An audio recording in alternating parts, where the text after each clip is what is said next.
Hello everyone, welcome to home science classes. Home science classes में आपका स्वागत है। कैसे हैं आप? आशा करती हूँ अच्छे होंगे, खुश होंगे, मस्त होंगे और पढ़ाई कर रहे होंगे।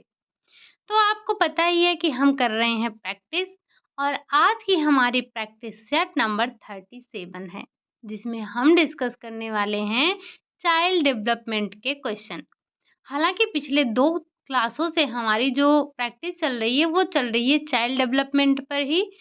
आज की सीरीज़ में भी आपके वही 40 क्वेश्चन हैं। उम्मीद है कि आप पेन और नोटबुक लेकर बैठे होंगे। जो क्वेश्चन आपसे पूछा जाएगा, आप उसके जवाब देंगे। जो नहीं आएगा, उसे आप नोट डाउन करते हुए चलेंगे। तो आज जो हम डिस्कस करेंगे, वो तो करने वाले हैं चाइल्ड डेवलपमेंट के ही क्वेश्चन। आज और कल आपके चाइल्ड डेवलपमेंट के क्वेश्चन होंगे। परसों हम करेंगे कुछ मिक्स क्वेश्चन करेंगे। उसके बाद हमारे थ्योरी की क्लासेस स्टार्ट हो जाएंगी। तो चलिए बढ़ते हैं हम आज के अपने पहले क्वेश्चन की तरफ। पहला क्वेश्चन है आपका डॉट डॉट डॉट। यह एक प्रक्रिया है क्या?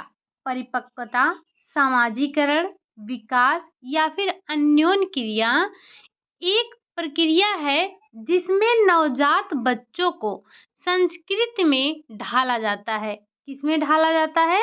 जो हमारी संस्कृति है, जिससे वह समाज में स्वीकृत किया जाता है।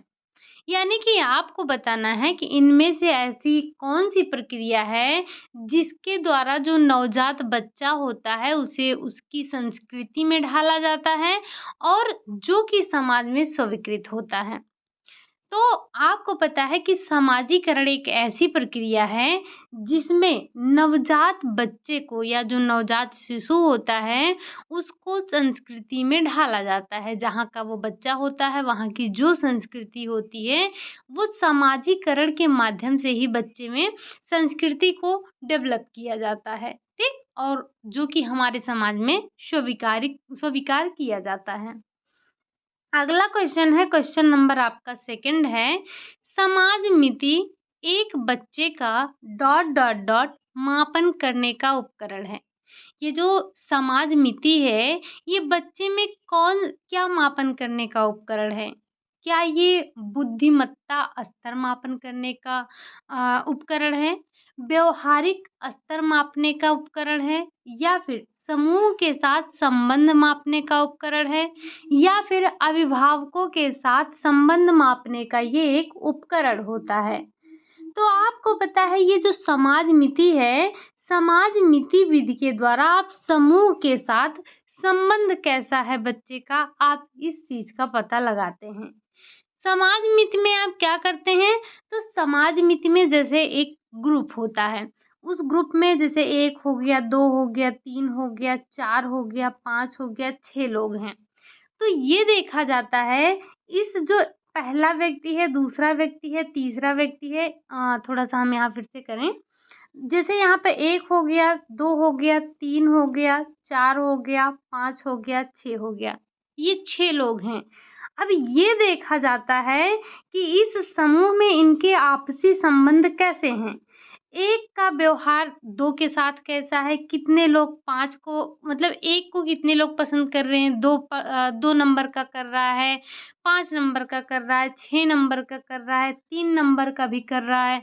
या हो सकता है इस 1 नंबर वाले व्यक्ति को सिर्फ़ 6 नंबर वाला व्यक्ति पसंद कर रहा हो। तो इस तरह से ये जो समाज मिति है, इसमें बच्चे के समूह के साथ संबंध कैसे हैं, इस चीज़ को मापा जाता है, ठीक? तो समूह के संबंध मापने का एक उपकरण होता है या बोले तो एक विधि होती है। ये कोई ऐसे आपका टूल कोई नहीं होता है, ये एक विधि होती है, ठीक? अगला क्वेश्चन है, क्वेश्चन नंबर 3 है, नवजात शिशु के तलवे पर पंजे से एड़ी की तरफ सहलाने पर उसके पैर की उँगलियाँ खुल जाती हैं। जैसे एक नवजात शिशु होता है तो उसके पैर की उँगलियाँ कैसे होती हैं? कुछ इस तरह से होती हैं। अगर हम उसके तलवे पर पंजे से एड़ी की तरफ यानी कि इधर से इधर के डायरेक्शन में अगर हम अपने उँगलियों को सहलाते हैं तो बच्चे की जो पैर की उँगलियाँ हैं वो बिल्कुल खुल जाती हैं। और ये अभिव्यक्ति क्या कहलाता है? क्या ये मोरो कहलाता है? क्या ये रूटिंग कहलाता है? क्या ये व्यवंस्की कहलाती है या फिर इनमें से कोई नहीं? तो जो हम बच्चे के तलवे पर सहलाने की बात कर रहे हैं जिससे बच्चे के पैर की अंगुलियां खुल जाती हैं, ये क्या कहलाता है? तो ये वेवेंस्की कहलाता है। वेवेंस्की में ही बच्चा अपने पैर की अंगुलियों को खोलता है। रूटिंग में क्या होता है? तो जैसे बच्चा है छोटा-सा, एक नवजात बच्चा है, आप उसके मुँह के पास, उसके गाल के पास एक किनारे पर धीरे-धीरे टच करिए, तो बच्चा अपना मुँह टेढ़ा करता हुआ चला जाता है। उसको लगता है कि ये मेरी कोई खाने की चीज़ है, मैं इसे सक कर लूँ। ठीक? अगला क्वेश्चन है, क्वेश्चन नंबर 4 है, कह रहा है निम्नलिखित में सुमेलित नहीं है। इनमें से ऐसा कौन-सा है जो कि सुमेलित नहीं है? पहला है मानसिक प्रयास है जिसमें आता है आपका तोड़ना, दृष्टि प्रयास है जिसमें आता है आपका देखना, शारीरिक प्रयास है जिसमें आपका आता है खींचना, धड़ का प्रयास है जिसमें आता है आपका झुकना। अगर हम बात कर रहे हैं किसकी? अगर हम बात कर रहे हैं कि इसमें से क्या सुमेलित नहीं है, तो आपने कुछ प्रयासों की चर्चा किया था। अगर हम मानसिक प्रयास की बात कर रहे हैं तो ये तोड़ना, तोड़ना आपका शारीरिक प्रयास में आता है कि आप अपने शरीर से कोई कार्य कर रहे हैं, तोड़ रहे हैं, खींच रहे हैं, तो ये आपका शारीरिक प्रयास के अंतर्गत आता है, मानसिक प्रयास में नहीं। मानसिक प्रयास में आपका क्या आएगा? मानसिक प्रयास में ही आपका आएगा जैसे सोचना, विचारना, तर्क करना, ये सारी चीज़ें आपकी आती हैं मानसिक प्रयास के अंतर्गत। बाकी दृष्ट प्रयास में जैसे देखना हो गया, कोई चीज़ खोजना हो गया। शारीरिक प्रयास अभी आपने देखा जैसे ये तोड़ना हो गया, खींचना हो गया, ये आपका शारीरिक प्रयास के अंतर्गत आता है। बात करें हम धड़ संबंधित प्रयास, तो जैसे झुकना हो गया, पद संबंधित जिसे हम पैडल कहते हैं, तो ये जो पैरों से हम प्रयास करते हैं उसे हम पैडल कहते हैं। तो ये कुछ प्रयास हमने देखे थे जिसे आपको ध्यान रखने की आवश्यकता है। अगला क्वेश्चन है, क्वेश्चन नंबर 5 है, विकास के सभी क्षेत्र, विकास के सभी क्षेत्र क्या एक दूसरे से संबंधित होते हैं, एक दूसरे पर निर्भर होते हैं, वातावरण से प्रभावित होते हैं या फिर आनुवंशिकता से प्रभावित होते हैं? तो हमें पता है ये जो हमारा विकास होता है, विकास के सभी क्षेत्र एक दूसरे से संबंधित होते हैं। क्या होते हैं? तो वो एक दूसरे से संबंधित होते हैं। अगला क्वेश्चन है, क्वेश्चन नंबर आपका 6 है, नवजात शिशु को सामना करना पड़ता है, जो एक नवजात शिशु होता है उसे इनमें से किसका सामना करना पड़ता है, किस समस्या का सामना करना पड़ता है? क्या वो संवेगात्मक समस्याओं का सामना करता है? क्या वो सामाजिक समस्याओं का सामना करता है? क्या वो समायोजन की समस्या का सामना करता है? या फिर वो शारीरिक समस्याओं का सामना करता है?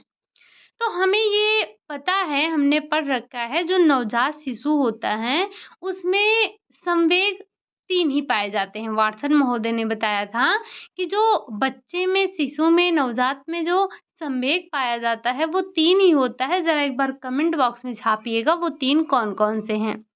उसके बाद सामाजिक, बच्चा जो होता है वो जन्म से सामाजिक नहीं होता है, वो तो धीरे-धीरे समाज में नियम, कायदे, कानून पढ़ते, सीखते, लोगों को अपने आस-पास जैसे व्यवहार करते देखता है, उसी हिसाब से उसमें सामाजिक व्यवहार डेवलप होता है धीरे-धीरे। नवजात के नवजात शिशु को जो सामना करना पड़ता है वो है समायोजन की समस्या।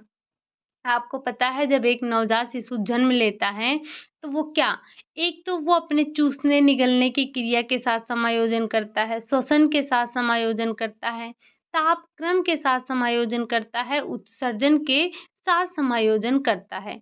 तो ये प्रमुख 4 उसके क्षेत्र हैं जिसमें उसको समायोजन करना पड़ता है। आपको पता है कि जो हमारी शैशवावस्था है या जिसे हम नवजात शिशु बोलते हैं, तो शैशवावस्था को ही समायोजन की अवस्था के नाम से भी जाना जाता है। एक जो आपका किशोरावस्था होता है, उसमें भी आपको समायोजन की समस्या देखने को मिलती है। तो ये जो आपका शैशवावस्था होता है, ये समायोजन की अवस्था कहलाती है। लेकिन जो आपका किशोरावस्था होता है, ये समस्या बाहुल्य समायोजन इसमें बच्चा समायोजन नहीं कर पाता है। उसको समायोजन करने में बहुत कठिनाई होती है, जो किशोर बालक या बालिका होती है।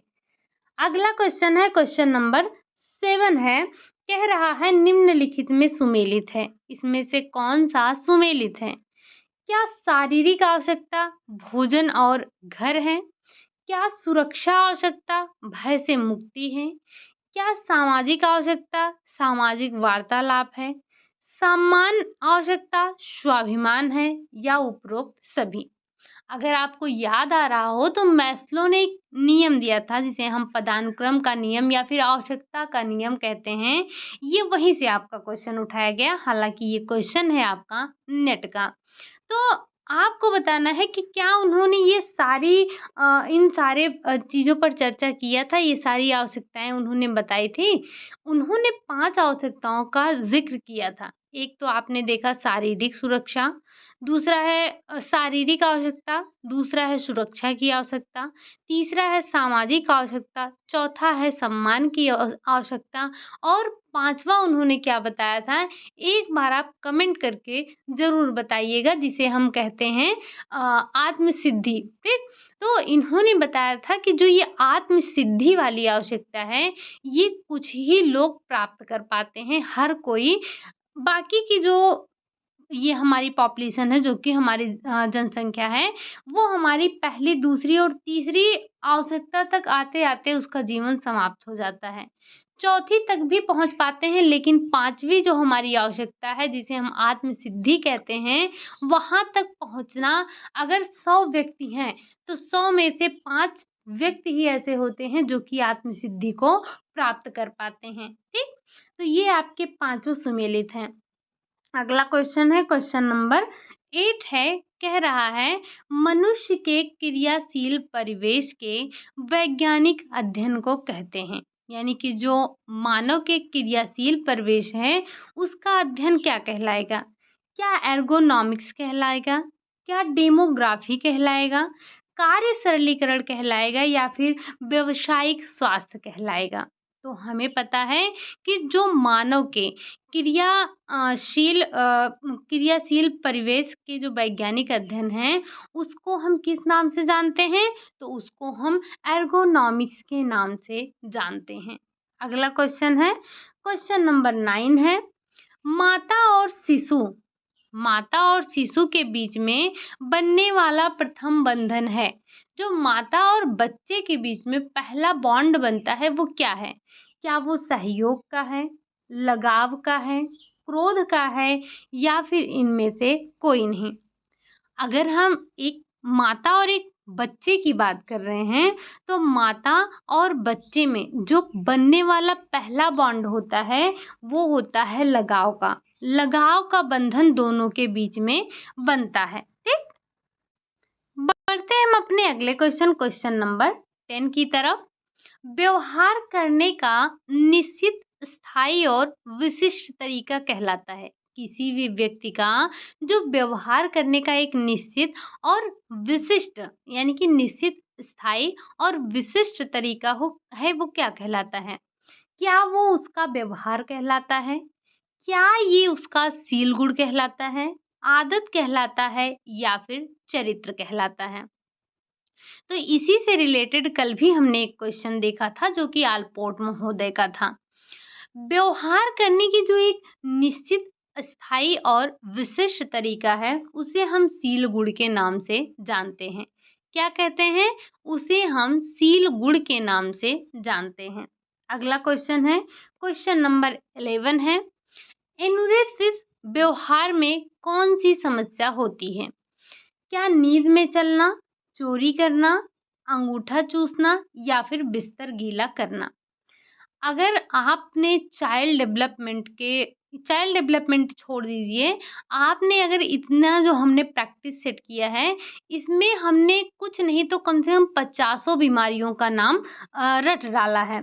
अगर आपको याद हो, जैसे हम किसकी बात कर रहे हैं, जैसे पॉलीडिप्सिया, पॉलीफेजिया, इनका अर्थ क्या होता है? चिलोसिस, इसका अर्थ क्या होता है? काइलोनीशिया, ये क्या होता है?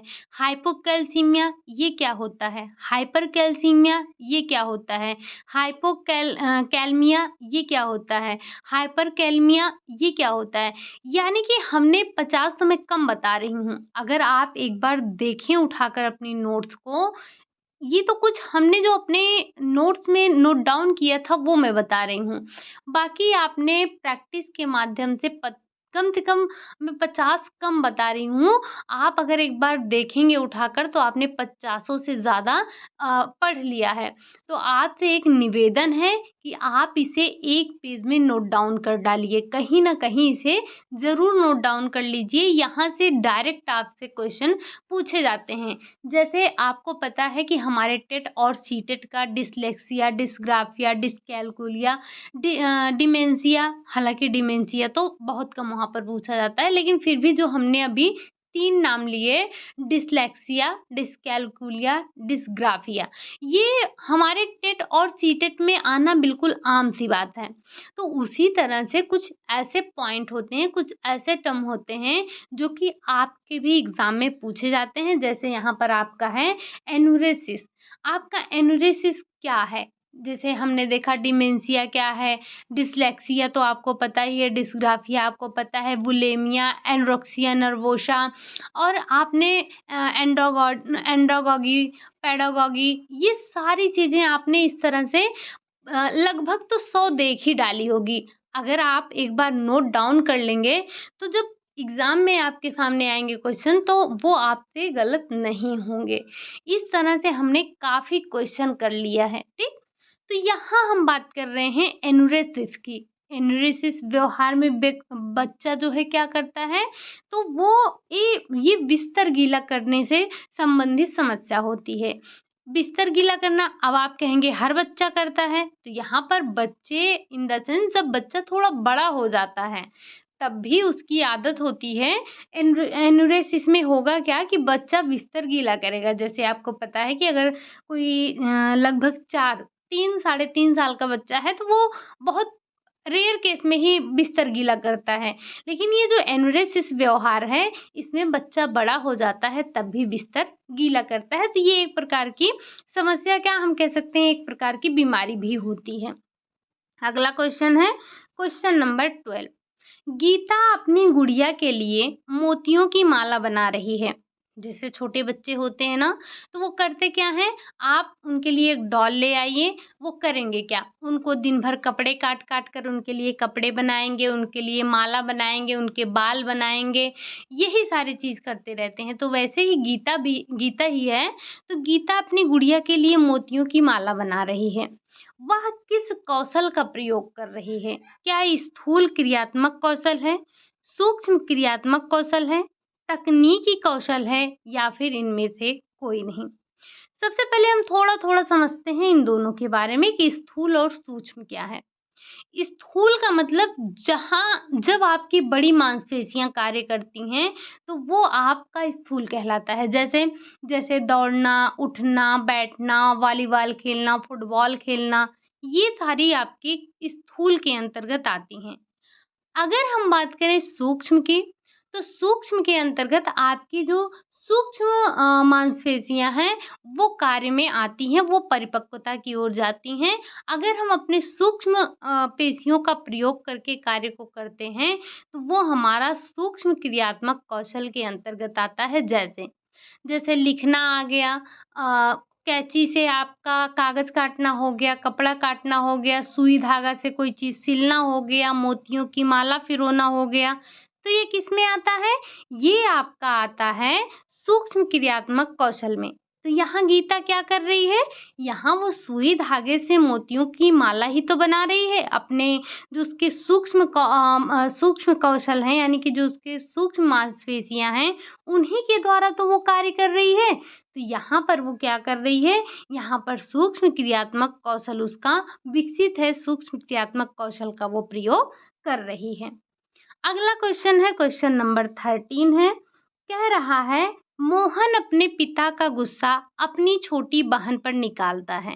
यानी कि जो मोहन है, मोहन ने कुछ गलती की या नहीं की, जो भी था, तो मोहन के पिता ने उसको सुबह सुबह पीट दिया या जो भी किया, उसको डांट लगाई, तो वो पापा को कुछ नहीं बोल पाया।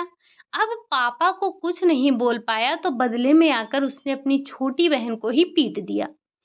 अब उसने ये ऐसा क्यों किया जबकि छोटी बहन ने कोई गलती नहीं की थी? हुआ ये कि जब पिताजी ने मोहन को मारा तो मोहन को गुस्सा आया, लेकिन अब पिताजी को तो वो कुछ बोल नहीं सकता, तो इसीलिए उसने अपना गुस्सा अपनी छोटी बहन पर निकाल दिया। तो ये किसका उदाहरण है? क्या ये विस्थापन का उदाहरण है? क्या ये प्रतिगमन का उदाहरण है? क्या ये निरोध का उदाहरण है या फिर यह प्रक्षेपण का उदाहरण है? तो ये जो उदाहरण दिया गया, यानी कि एक मोहन ने अपने पिता का गुस्सा अपनी छोटी बहन पर निकाला, ये किसका उदाहरण था? तो ये विस्थापन का उदाहरण था। जैसे आप देखते होंगे आपके मान लीजिए हस्बैंड हैं, आप अगर शादीशुदा हैं, बच्चे हैं, शादीशुदा होने के बाद आपके जो हस्बैंड हैं वो कहीं प्राइवेट कंपनी में काम कर रहे हैं और वहाँ पर मालिक ने कुछ बोल दिया, तो वो मालिक को तो कुछ बोल नहीं सकते हैं। वो घर पर आएँगे और बच्चे ने अगर कुछ भी इधर-उधर किया थोड़ा-सा भी, तो वो अपना गुस्सा उस बच्चे पर निकाल देते हैं। अगर बच्चा नहीं है तो आप देखते हैं, अभी मान लीजिए घर पे ही हैं, कोई भी व्यक्ति है, अगर वो अपना गुस्सा अपने जो उसको डाँट रहा है या जो बोल रहा है, जिस पे गुस्सा है उस पे नहीं निकाल पाता है, तो किसी और पर निकालता है। ये कहलाता है विस्थापन। क्या कहलाता है? विस्थापन कहलाता है। ठीक? अगला क्वेश्चन है आपका, क्वेश्चन नंबर 14 है, दबी हुई संवेगात्मक ऊर्जा के बाहर निकालने को कहते हैं। क्या कहते हैं? क्या उसे शारीरिक नियंत्रण कहते हैं? क्या उसे संवेगात्मक विरेचन कहते हैं? क्या उसे मानसिक संतुलन कहते हैं या फिर उसे संवेगात्मक सुरक्षा कहते हैं? अगर आप टर्म को आराम से देखेंगे, ध्यान से देखेंगे, तो आपके जो क्वेश्चन है ये उसका आंसर आ जाएगा। जो दबी हुई संवेगात्मक ऊर्जा होती है, उससे निकालने के लिए यहाँ पर शारीरिक नियंत्रण से तो कोई लेना-देना ही नहीं है। बचा आपका संवेगात्मक विरेचन, मानसिक संतुलन और संवेगात्मक सुरक्षा। तो संवेगात्मक सुरक्षा भी नहीं होगा, यहाँ पर बात हो रही है कि जो संवेगात्मक ऊर्जा है, उसे दबी हुई जो संवेगात्मक ऊर्जा है, उसे बाहर निकालना है। तो यहाँ पर मानसिक संतुलन से कोई मतलब नहीं है, मतलब है क्या?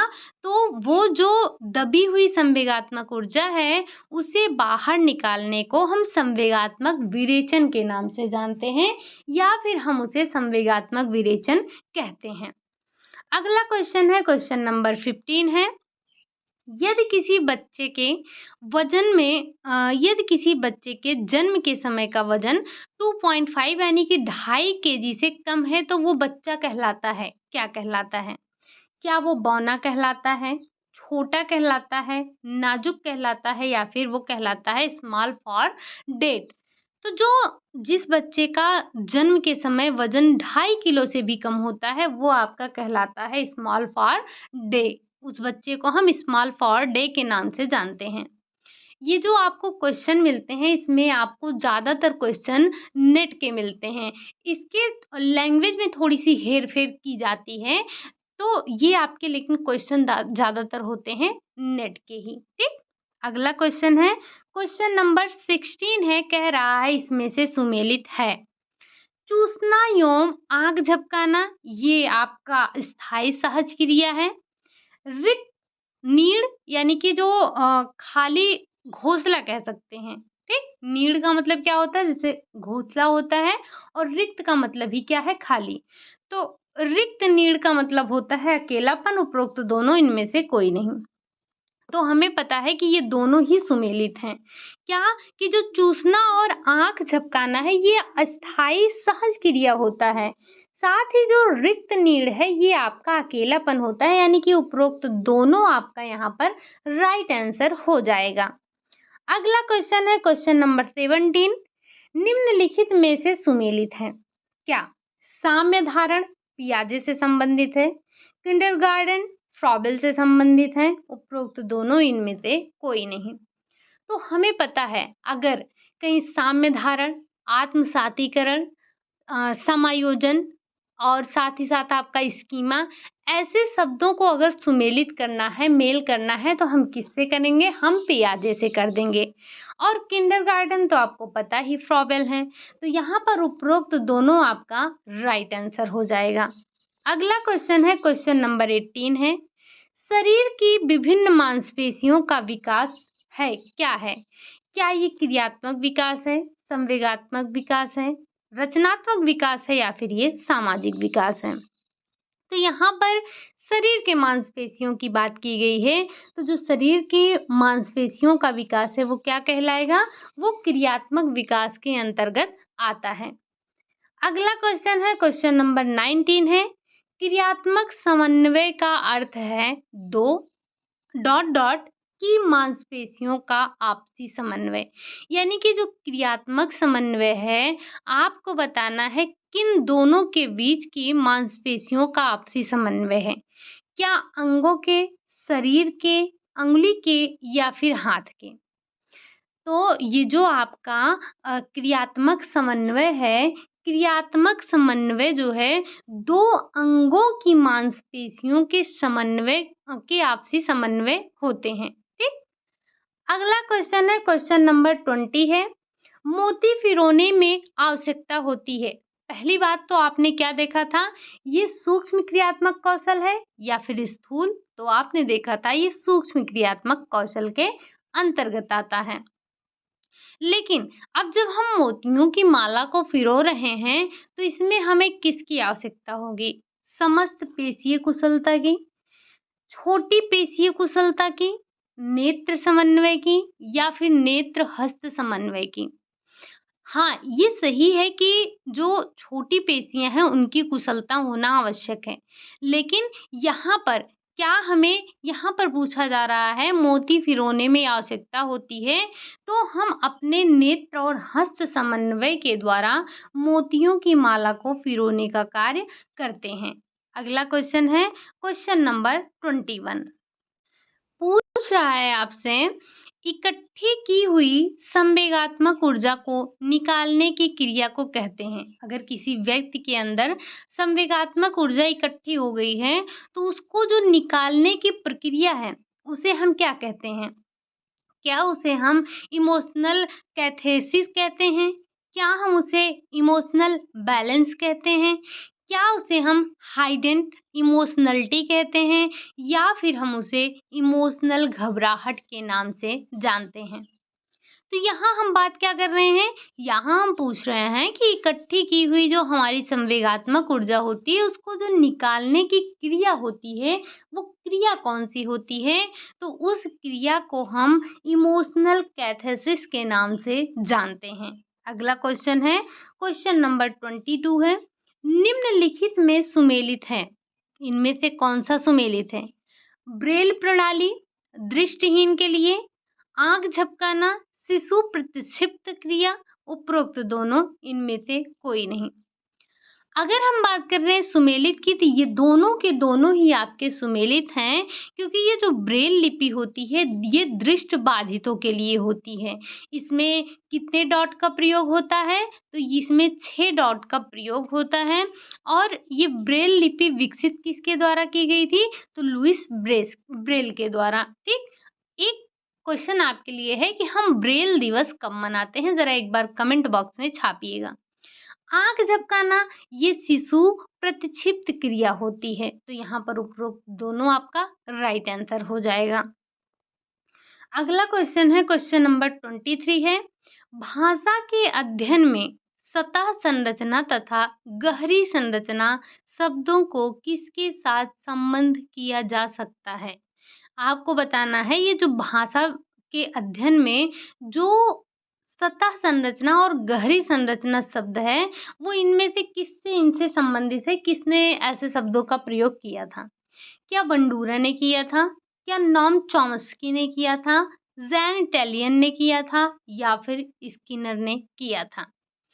हम यहाँ तो बात कर रहे हैं भाषा विकास की, तो अगर आपको कुछ नहीं समझ में आ रहा है तो बस ये ध्यान रखिए कि भाषा विकास का अध्ययन यहाँ पर पूछा जा रहा है और भाषा का अध्ययन किससे संबंधित है? भाषा के जो अध्ययनकर्ता थे, भाषा विकास का जो सिद्धांत दिया था, वो दिया था आपके नॉम चॉम्स्की ने दिया था और ये शब्दों का संबंध इन्हीं से है, नॉम चॉम्स्की से ही है। ठीक? अगला क्वेश्चन है आपका, ब्रोका क्षेत्र मस्तिष्क का वह भाग है जो योगदान देता है। किसमें देता है? क्या भाषा को समझने में देता है? वाणी उत्पन्न करने में देता है? ये ध्यान रखिएगा, वाणी है, ठीक? वाणी उत्पन्न करने में, गत्यात्मक क्रिया में या फिर आपका क्रोध में, क्रोध उत्पन्न करने में। अगर हम मस्तिष्क के ब्रोका क्षेत्र की बात करें, इसे हम कहीं पर बरोका भी आपको देखने को मिलेगा, तो ध्यान रखिएगा। ये जो ब्रोका है, ब्रोका क्षेत्र आपके वाणी उत्पन्न करने में योगदान देता है। क्या करने में? तो ये वाणी उत्पन्न करने में योगदान देता है। अगला क्वेश्चन है क्वेश्चन नंबर 25। जब ध्वनिग्राम को एक साथ कर उन्हें शब्द बनाने के लिए मिलाया जाता है, जो आपका ध्वनिग्राम है उनको एक साथ कर उनसे शब्द बनाने के लिए मिलाया जाता है, तब रूपग्राम बनता है। जहाँ ध्वनिग्राम है यानी कि जो ध्वनिग्राम है उसे क्या कहते हैं? लकारी वाले उसको बोलते हैं या भाषा बनाने वाली ध्वनि के नाम से जानते हैं, तुतलाने वाला जानते हैं या फिर कूजन करने वाले के नाम से जानते हैं।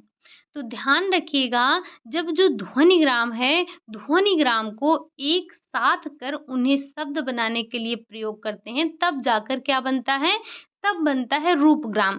और ये जो ध्वनिग्राम है, इसे हम भाषा बनाने वाली ध्वनि के नाम से भी जानते हैं या इसे हम भाषा बनाने वाली ध्वनि कहते हैं। अगला क्वेश्चन है क्वेश्चन नंबर 26। एक क्वेश्चन और आपके लिए, ये बताइएगा कि बच्चे के द्वारा बोला गया पहला शब्द क्या कहलाता है? यानी कि जब बच्चा बोलता है तो बच्चे के द्वारा बोला गया पहला शब्द क्या कहलाता है? ये आपने प्रैक्टिस भी किया है, ये आपने अपनी क्लासेस में भी देखे हैं। आपको बताना है क्वेश्चन नंबर 26 है कि मूलभूत आवाजें जो किसी भी भाषा को बनाती हैं का अध्ययन कहलाता है। मूलभूत आवाजें जो किसी भी भाषा को बनाती हैं, इनका अध्ययन क्या कहलाता है? क्या फोनोलॉजी कहलाता है, मॉर्फोलॉजी कहलाता है, प्रैग्मेटिक्स कहलाता है या फिर सिमेंटिक्स कहलाता है? तो जो ध्वनि का अध्ययन किया जाता है, भाषा का अध्ययन किया जा रहा है, वो आपका कहलाता है फोनोलॉजी, जिसे हम ध्वनि विज्ञान के नाम से जानते हैं। ठीक? अगला क्वेश्चन है क्वेश्चन नंबर 27।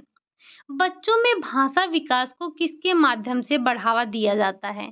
अगर किसी बच्चे में भाषा विकास को बढ़ावा देना है तो हमें क्या करना चाहिए? कहानी सुनाने के द्वारा, बातचीत द्वारा, सामाजिक भागी द्वारा या फिर उपरोक्त सभी। तो अगर बच्चे के भाषा विकास की हम बात कर रहे हैं, तो इन सभी माध्यमों के द्वारा बच्चे के भाषा विकास को इम्प्रूव किया जा सकता है, बढ़ावा दिया जा सकता है। चाहे बच्चे को आप कहानी सुनाएँ, आप तमाम प्रकार की कहानियाँ सुनाइए, बच्चा उससे भी भाषा को गेन करेगा। बातचीत के द्वारा भी करता है और सामाजिक भागीदारी के द्वारा भी बच्चे की जो भाषा है उसका विकास होता है या उसके भाषा विकास को बढ़ावा मिलता है। तो उपरोक्त सभी आपका यहाँ पर राइट आंसर हो जाएगा। अगला क्वेश्चन है क्वेश्चन नंबर 28। शक्ति से आप किसे नियंत्रित करते हैं? शक्ति यानी कि जो वो एम्पावरमेंट की बात हो रही है, तो एम्पावरमेंट के द्वारा आप किसे नियंत्रित करते हैं? संपत्ति को, ज्ञान को, प्रवृत्ति को या फिर उपरोक्त सभी। तो जो शक्ति है, शक्ति से आप किसे नियंत्रित कर सकते हैं? इन सब को, चाहे वो संपत्ति हो, ज्ञान हो, प्रवृत्ति हो, इन सबको आप शक्ति के द्वारा नियंत्रित कर सकते हैं। एक बात आप ध्यान रखिएगा, जो ये मैं क्वेश्चन बनाती हूँ, इसमें जब आपका उपरोक्त सभी दिया है, तो संभावनाएँ यही हैं कि आपका उपरोक्त सभी यहाँ पर सही होगा, क्योंकि जो क्वेश्चन मैं बनाती हूँ, ऑप्शन ही ऐसे बनाती हूँ कि मुझे उपरोक्त सभी का ऑप्शन सही करना पड़ता है। मैं ये सोचती हूँ कि आप तक ज़्यादा से ज़्यादा जानकारी और ज़्यादा से ज़्यादा चीज़ें पहुँचाई जाएँ, तो इसीलिए मैं उपरोक्त सभी का ऑप्शन रखती हूँ। और मेरे क्वेश्चन में आपको यही देखने को मिलेगा कि अगर कहीं पर उपरोक्त सभी है तो आप उसे आँख बंद करके कर सकते हैं। 99.9% ये भरोसा है कि वही सही होगा, लेकिन जो मेरे द्वारा क्वेश्चन बनाए होंगे उसमें। लेकिन आप इस बात को ध्यान रखिएगा कि अगर एग्ज़ाम में उपरोक्त सभी आता है, तो इसे आप अपना सरकारी उत्तर मानकर टिक मत कर दीजिएगा। क्वेश्चन को ध्यान से पढ़िएगा और फिर ऑप्शन को पढ़िएगा, उसके बाद ही टिक कीजिएगा, ठीक? यहाँ मेरा मोट्टो होता है कि मैं चीज़ों को आपको ज़्यादा बता पाऊँ, इसीलिए मुझे उपरोक्त सभी का ऑप्शन रखना होता है, ठीक? बढ़ते हैं अपने अगले क्वेश्चन की तरफ, क्वेश्चन नंबर 29। सुनने की प्रक्रिया में सम्मिलित चरण सही क्रम में व्यवस्थित हैं। इनमें से कौन-सा ऐसा है जो कि सुनने की प्रक्रिया में जो सम्मिलित चरण है, इसमें सही चरण रखा गया है? पहला है समझना, सुनना, याद रखना, मूल्यांकन करना। यानी कि अगर कोई व्यक्ति है, पहले वो समझेगा, फिर सुनेगा, फिर उसको याद रखेगा, फिर मूल्यांकन करेगा, या फिर पहले वो मूल्यांकन करेगा, फिर समझेगा, फिर सुनेगा, उसके बाद याद रखेगा, या पहले वो सुनेगा, समझेगा, याद रखेगा, फिर वो मूल्यांकन करेगा, या इनमें से कोई आपका सही नहीं है। तो जो ये सुनने की प्रक्रिया है, इसमें जो इसका सही चरण ये होता है कि व्यक्ति सबसे पहले चीज़ों को सुनेगा, उसको समझेगा, उसको याद रखेगा, फिर उसका मूल्यांकन करेगा। जैसे जैसे अभी आप पढ़ रहे हैं, सबसे पहले आप सुन रहे हैं मुझे, सुनने के बाद आप चीज़ों को समझ रहे हैं, समझने के बाद आपको चीज़ें याद भी रखनी है, तभी तो जाकर आप अपने एग्ज़ाम में जो है लगाते हैं, तभी तो आप एग्ज़ाम दे पाते हैं। तो जब एग्ज़ाम दे लेते हैं तो आपकी जो की निकल कर आती है, जो आपका रिज़ल्ट आता है, वो आपका मूल्यांकन होकर आता है। तो सबसे लास्ट में मूल्यांकन होता है। ये ऑप्शन 3 वाला आपका यहाँ पर राइट आंसर हो जाएगा। अगला क्वेश्चन है, क्वेश्चन नंबर 30 है। गार्डनर की बहुबुद्धिमत्ताओं में समाविष्ट नहीं है। यानी कि जो गार्डनर ने बहुबुद्धिमत्ता का सिद्धांत दिया था, उसमें से इसमें क्या शामिल नहीं है? क्या भाषाई नहीं शामिल है? सांगीतिक बुद्धि नहीं शामिल है? नाटकीय बुद्धि नहीं है? या फिर अंतःवैयक्तिक बुद्धि को सम्मिलित नहीं किया गया है? अगर हम बात कर रहे हैं गार्डनर के बहुबुद्धिमत्ता सिद्धांत में, तो उसमें सांगीतिक बुद्धि की बात नहीं की गई है, जबकि भाषाई, नाटकीय और अंतःवैयक्तिक बुद्धि की बात की गई है। अगला क्वेश्चन है, क्वेश्चन नंबर 31। समस्या का समाधान ज्ञात करने के लिए प्रतिभागियों के मस्तिष्क को प्रेरित करना क्या कहलाता है? जैसे अगर कोई समस्या है, उस समस्या का समाधान ज्ञात करने के लिए जो प्रतिभागी हैं, उनके मस्तिष्क को प्रेरित करना क्या कहलाएगा? क्या ये बोलचाल कहलाएगा? क्या ये संगोष्ठी कहलाएगा? क्या ये वाद-विवाद कहलाएगा? या फिर ये ब्रेनस्टॉर्मिंग कहलाएगा? इस क्वेश्चन का आंसर तो हम यहाँ पर देख लेंगे, लेकिन उससे पहले आप एक बार कमेंट बॉक्स में ये बताइए कि ये जो वाद विवाद है, ये जो संगोष्ठी है, आपने किस में देखा था? ये क्या है? किस संपर्क का विधि है? समूह समूह संपर्क विधि है, व्यक्तिगत संपर्क विधि है, या जन समूह यानी कि विराट संपर्क विधि है? कौन-सी विधि है? ये संगोष्ठी और वाद विवाद। अब हम यहाँ लेकिन क्या बात कर रहे हैं?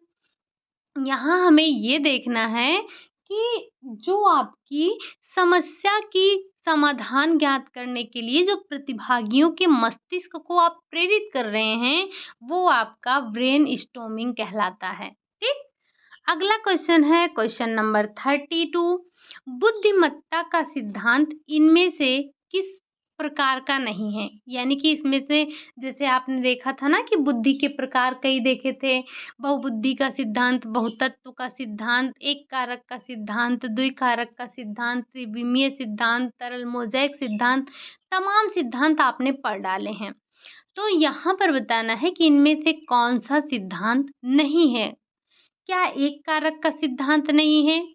क्या वेस्लर का सिद्धांत नहीं है? थर्स्टन का सिद्धांत नहीं है या फिर प्रतिदर्श का सिद्धांत नहीं है? अगर हम बात करें बुद्धिमत्ता के सिद्धांत की, तो इसमें आपका एक कारक सिद्धांत आता है, इसमें आपने थर्स्टन के सिद्धांत को पढ़ा है, इसमें आपने प्रतिदर्श सिद्धांत पढ़ा है, लेकिन ये वेस्लर सिद्धांत आपने नहीं पढ़ा है। ये बुद्धिमत्ता के सिद्धांत का प्रकार नहीं है।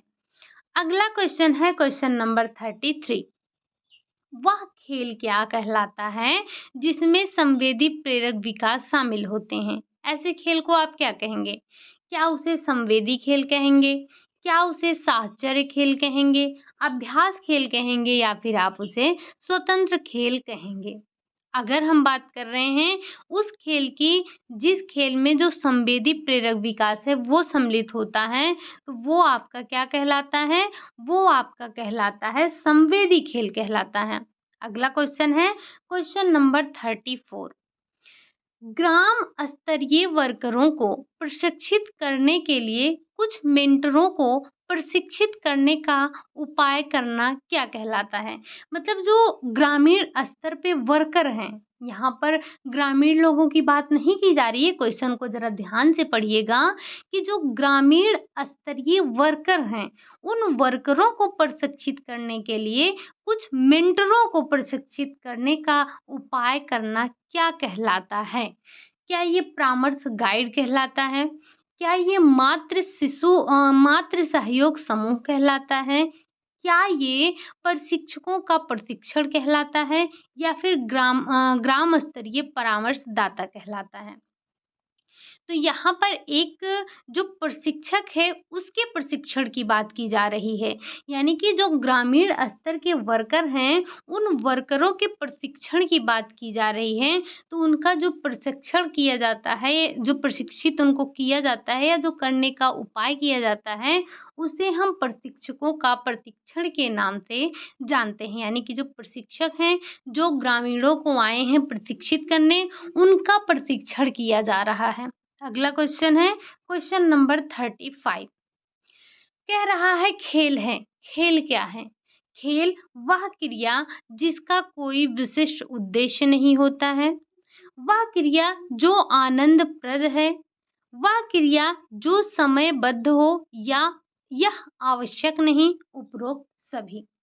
तो जो खेल होता है, खेल वह है जिसका कोई विशिष्ट उद्देश्य नहीं होता है। जो उद्देश्य के लिए खेला जाता है, वो आपका खेल नहीं, वो खेल आपका कार्य हो जाता है। वह क्रिया जो आनंद देता है, अगर आपको खेल से आनंद नहीं मिल रहा है, तो इसका मतलब वो खेल नहीं होता है। अगला है आपका कि वह क्रिया जो समयबद्ध हो या आवश्यक नहीं है। तो जो खेल होता है इसके लिए कोई समय नहीं होता है। जैसे आपने देखा होगा जब हॉस्टल में लोग रहते हैं तो क्या करते हैं, वो रात में 12-1 बजे लूडो लेकर बैठ जाएँगे या कभी भी जब उनका मन हुआ तब वो खेलने बैठ जाएँगे। इसमें कोई समय की पाबंदी नहीं होती है, इसमें कोई आपका लक्ष्य नहीं होता है, इसमें आपकी कोई उद्देश्य नहीं होते हैं, बस ये आनंद के लिए खेला जाता है। जब आपकी मर्ज़ी हुई तब आप खेलते हैं, आपको आनंद मिलता है, तो यही आपका खेल कहलाता है। बाकी जैसे जो आपके अंतर्राष्ट्रीय खिलाड़ी होते हैं, जो फुटबॉल खेलते हैं, जो क्रिकेट मैच खेलते हैं, क्या गाँव के जो गली के बच्चे क्रिकेट खेलते हैं और जो विराट कोहली वग़ैरह खेलते हैं, जो हमारे खिलाड़ी हैं, दोनों खेल ही खेल रहे हैं? नहीं, वो लोग कार्य कर रहे हैं। अब उनको उनके लिए रहता क्या है कि उनको जीतना ही जीतना है, मतलब वो जीतने के लिए खेलते हैं, उनका उद्देश्य होता है। लेकिन जो हमारे गाँव के बच्चे खेलते हैं, ये जो छोटे बच्चे, बड़े बच्चे किसी को भी ले लीजिए, तो ये खेल खेलते हैं। खेल खेलने के लिए खेलते हैं, ना कि ये अपना कार्य समझकर कार्य करते हैं, ठीक? अगला क्वेश्चन है question number 36। Dot dot dot के मापन हेतु प्रक्षेपण विधि का उपयोग किया जाता है। यानी कि किसके मापने के लिए आप प्रक्षेपण विधि का प्रयोग करेंगे? बुद्धि को, व्यक्तित्व को, संवेग को या फिर आप परिपक्वता को। अगर हम बात कर रहे हैं यहाँ पर किसके, यहाँ पर हम बात कर रहे हैं कि प्रक्षेपण विधि के द्वारा आप किसे मापते हैं? तो क्या वो आपका बुद्धि है, व्यक्तित्व है, संवेग, परिपक्वता? नहीं, ये सब नहीं होते हैं। आप प्रक्षेपण के द्वारा व्यक्तित्व का मापन करते हैं। किसका मापन करते हैं? व्यक्तित्व का। अगला क्वेश्चन है क्वेश्चन नंबर 37। व्यवहार प्रवृत्त अनुभूति जो आप स्वयं के बारे में जानते हैं वह दूसरे भी जानते हैं, ऐसा व्यक्तित्व कहलाता है। ये जो अगले आपके 2-3 क्वेश्चन मिलेंगे वो आपको व्यक्तित्व के प्रकार से मिलने वाले हैं। हालांकि ये नेट के क्वेश्चन हैं, बस मैंने इनको तोड़ मरोड़ के आपके सामने प्रस्तुत किया है, आपके लायक बना दिया है। तो जो व्यवहार प्रवृत्त अनुभूति जो आप स्वयं के बारे में जानते हैं वो दूसरे भी, यानी कि आपका व्यक्तित्व ऐसा व्यक्तित्व जिसके बारे में जो आप अपने बारे में स्वयं जानते हैं वही दूसरे लोग भी जानते हैं। तो ऐसे व्यक्तित्व को क्या कहते हैं? क्या असमझ व्यक्तित्व कहते हैं, खुला व्यक्तित्व, अनजान व्यक्तित्व या फिर इनमें से कोई नहीं? तो ऐसे व्यक्तित्व को आप क्या कहेंगे? ऐसे व्यक्तित्व को आप खुला व्यक्तित्व कहते हैं। आपने ऐसे अक्सर सुना होगा, भाई हम तो खुली किताब हैं। हम क्या हैं? हम तो खुली किताब हैं, जो हमारे अंदर जो है वही बाहर भी है। यानी कि जो हम जानते हैं वही आप भी हमारे बारे में जानते हैं, हम तो बिल्कुल खुली किताब से हैं। अगला क्वेश्चन है क्वेश्चन नंबर आपका 38 है। आपके व्यक्तित्व के वे हिस्से हिस्से जिसके बारे में ना आप जानते हैं और ना दूसरे जानते हो। मतलब ऐसा आपका व्यक्तित्व जिससे ना तो आप परिचित हैं, आपको भी नहीं पता है कि हमारे अंदर ये व्यक्तित्व है, और ना ही सामने वाला जानता है, दूसरा व्यक्ति जानता है कि आपके अंदर ये व्यक्तित्व है। तो ऐसा व्यक्तित्व क्या कहलाता है?